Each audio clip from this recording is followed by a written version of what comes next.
Sir ఏంటి తెనాలిలో ఈ గీతాంజలి మరణం అన్న నిన్నటి నుంచి ట్రెండింగ్లోకి వెళ్తున్నది. అధికార ప్రతిపక్షాల మధ్య ఒక యుద్ధమే నడుస్తున్నది. దీన్ని రాజకీయం అన్నది కంప్లీట్గా రంగు పులిమేరు. దీనికి ఎవరు చేశారు, ఏం చేశారు అన్నది ఎవరు చేసినది తప్పు. ఈ పైశాచికత్వాలకి ఫుల్ స్టాప్ అయితే పెట్టాల్సిన అవసరం ఉంది. కానీ ఇది పూర్తిగా రాజకీయ రంగు పులుముకుంది. ఆంధ్రప్రదేశ్లో కీలకంగా మారనుంది కూడా ఈ ఎన్నికలకి. ఇది అంటే ప్రాణాలు పోవటం, ఆ ప్రాణం కంటే విలువైంది ప్రపంచంలో ఏం లేదు. ఆ అమ్మాయి ప్రాణం తీసుకున్న మాట ఒక నిజం. అది కూడా ఘోరంగా రైలు కింద పడి. ఆమె అంతకుముందు ఆమె మీద ఏం వివాదాలు లేవు, ఆమె మీద వేరే అంశాలు ఏం లేవు. ఆమె వైసీపీ నాకు జగనన్న ఇల్లు ఇచ్చాడు పని పట్ట సంతోషంగా చూపించి ఆమెనే, నేను చూసాను ఆ వార్త. పైగా వాళ్ళిద్దరి మీడియాలో నేను చూడలేదు, థర్డ్ మీడియాలో చూసా. మళ్ళీ అటు ఇటు అంటే మళ్ళీ సమస్య వస్తుందని. ఖచ్చితంగా ఆమె నాకు ఏదో ఇళ్ల స్థలం ఇచ్చారు అలా నాకు చెప్పిన వాళ్ళు చాలా మంది ఉంటారండి. ఇలా చంద్రబాబు వాళ్ళు ఇది కట్టుకున్నామన్న వాళ్ళు చాలా మంది. మోడీ గారు ఇచ్చిన ఇదేది ఆ ముద్రా లోన్ వల్ల అనేవాడు ఇంకొకటి ఉంటాడు. సరే మామూలు ప్రతివాడు మనలాగే మనం ప్రేమించే వాళ్ళనే వాడు ప్రేమించాలి, మనం ద్వేషించే వాళ్ళను వాడు ద్వేషించాలి. పొరపాటున కూడా ఇప్పుడు రావణ ట్రోలర్స్ అంటారు. రావణుడు ఏంటి, నారాయణ అంటే వాడు భరించలేడు. నారాయణ అనకూడదు, అంటే ఈ నారాయణ కాదు, శ్రీమన్నారాయణ. నారాయణ పేరు ఎత్తితే రావణాసురుడు హిరణ్యకశిపుడు వీళ్ళు తట్టుకోరు. లేదా ఇంకొకటి పేరు ఎత్తితే వీడు తట్టుకోడు. మరి రాజకీయం అనేది అంత రాక్షసంగా తయారు కావాల్సిన అవసరం ఉందండి. ఈ లోకంలో ఇంకెవ్వరు జగన్ పేరు ఎత్తకూడదని కొంతమంది, చంద్రబాబు పేరు ఎత్తితే కుదరదని, పవన్ కళ్యాణ్ మీరు ఏమన్నా అంటే మీ అంతు చూస్తామని, ఇంకో ఏందండి ఈ దరిద్రం. అసలు ప్రజాస్వామ్యంలో భిన్నమైన పార్టీలు, భిన్నమైన భావాలు, భిన్నమైన నాయకులు ఉండి ఎవరిది వాళ్ళు చెప్తారు. ఎవరిని అభిమానించేవాళ్ళు వాళ్ళని అభిమానిస్తారు, ఎవరికి ఓట్లు వేసేవాళ్ళు ఓట్లు వేస్తారు. సామాన్య ప్రజలకు వీటన్నిటితో ఎంతవరకు సంబంధం అండి. ఓటేసి ఇస్తారు.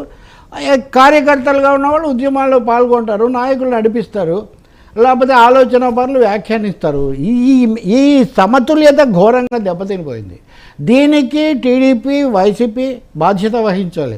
వాళ్ళు తయారు చేసిన సోషల్ ఆర్మీస్, సోషల్ మీడియా అనేది ప్రజాస్వామ్యంలో భావ ప్రకటనకు, అభిప్రాయాలకు, అలాగే మిగిలిన మొత్తం మీడియా అందరి అదుపులో, ఇతరుల అదుపులో ఉంది కాబట్టి తమ అభిప్రాయాలు చెప్పడానికి ఒక అవకాశంగా వచ్చిన సోషల్ మీడియాను కూడా తమ గుప్పిట్లో పెట్టుకొని అక్కడ ఎవడన్నా నాకు కొంచెం నెగిటివ్గా మాట్లాడితే నాలాంటికే విపరీతమైన ట్రోల్స్. ఇప్పుడు చదివితే ఆశ్చర్యపోతారు, ఇలా అంటారా అని.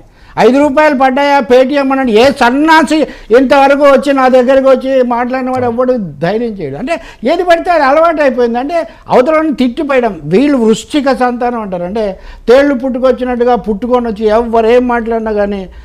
ఈమె ప్రాణాలు తీసుకుంది. అదృష్టవశాత్తు ఆ కుమారి ఆంటీ మన ప్రాణాలతో బయటపడింది. ఆమె కూడా ఏమందండి, జగన్ అన్న నాకు ఏదో ఇల్లు ఇచ్చాడు అని ఏదో అంది. అనగానే ఆమె జగన్ అభిమాని, వైసీపీని ఆమె దాడి చేశారు. కాబట్టి మళ్ళీ ఆమె మీదకి వెళ్తుంటే రేవంత్ ముఖ్యమంత్రిగా కాపాడాడు. వెంటనే ఆమె టీడీపీని అవతల. అప్పుడు కూడా నేను మీ దగ్గర మాట్లాడాను. సోషల్ మీడియాలో సాగుతున్నటువంటి వికృతమైన దారుణమైన వేట ఇది మహిళలను మరింత ప్రధానంగా ఇబ్బంది పెడుతుంది. మరి ఆమెను ఏమేమి రాశారో మనం చూస్తే అసహ్యకరంగా ఉంటాయి. మహిళలను టార్గెట్గా చేసుకొని నానా బూతులు తిట్టడం, నానా చేసేయడం.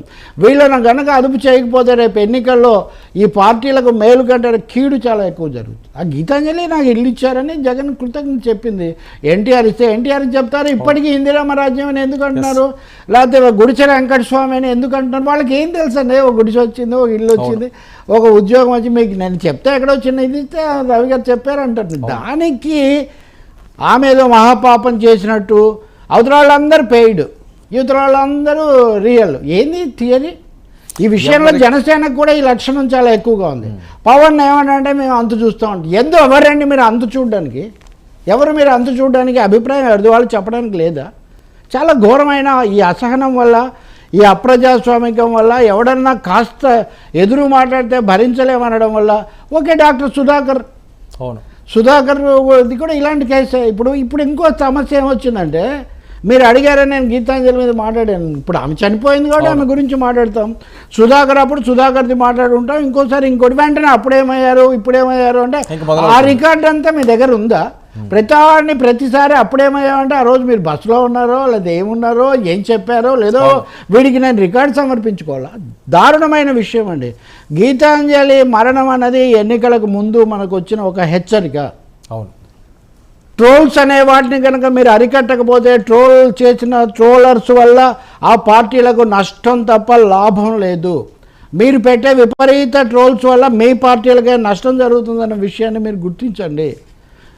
చంద్రబాబుకు అభిమానులు ఉంటారు, ఇద్దరు, ఒక ఆయన 14 ఏళ్ళు పాలించాడు, ఇంకొక ఆయన 5 ఏళ్ళ నుంచి పథకాలు అవి ఇవి అంటున్నాడు, ఉంటారు కదా అభిమానులు. సో ఈ అమ్మాయి ఒక మహిళను ఆ విధంగా మాట్లాడితే ఇంకో ఘోరం ఏంటంటే ప్రాణం పోయినందుకు విచారించకుండా మీ వాళ్ళ చచ్చిపోయారంటే మీ వాళ్ళ చచ్చిపోయారని మళ్ళీ ఇదెంత అసహ్యం ఇది? మానవత్వం ఉందా అసలు ఇందులో? ఏ రాజకీయమైనా మానవత్వం లేకుండా చేయమన్నారా? ఎవరైతేమండి ఒకవేళ ఆమె ఎవరి వేళ చచ్చిపోయినా ముందు గీతాంజలి చనిపోయిన దానికి విచారించి ఇలాంటివి జరగకుండా చూసుకుంటాం మా వల్ల అని మీరు చెప్తున్నారా? ఏమన్నా మీరు చెప్పట్లేదే? అంటే ప్రతిదీ ప్రాణాలతో రాజకీయం చేసేటటువంటి పరిస్థితి ఎన్నికల ముందే కనుక అరికట్టకపోతే ఆంధ్రదేశంలో చాలా చాలా అనర్థాలు జరుగుతాయని ఒక హెచ్చరిక చేసుకోవాల్సిన అవసరం ఉంది.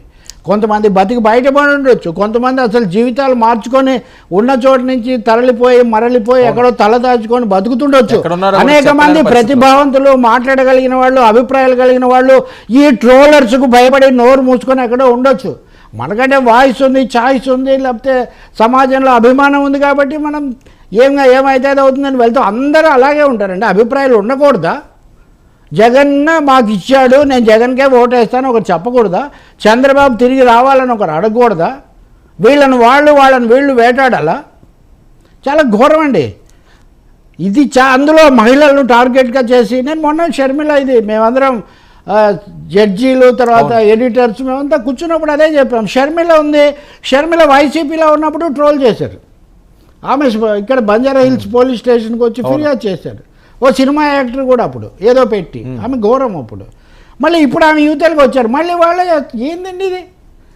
అంటే ఏదో అరిటాక్ సామెతలాగా మహిళలు అటున్నా ఇటున్నా మహిళలు అంటే చాలా నీచాతి నీచంగా మాట్లాడమేనా, తిట్టేయడమేనా, అంటగట్టడమేనా? ఏం దారుణం అండి. ఒకటి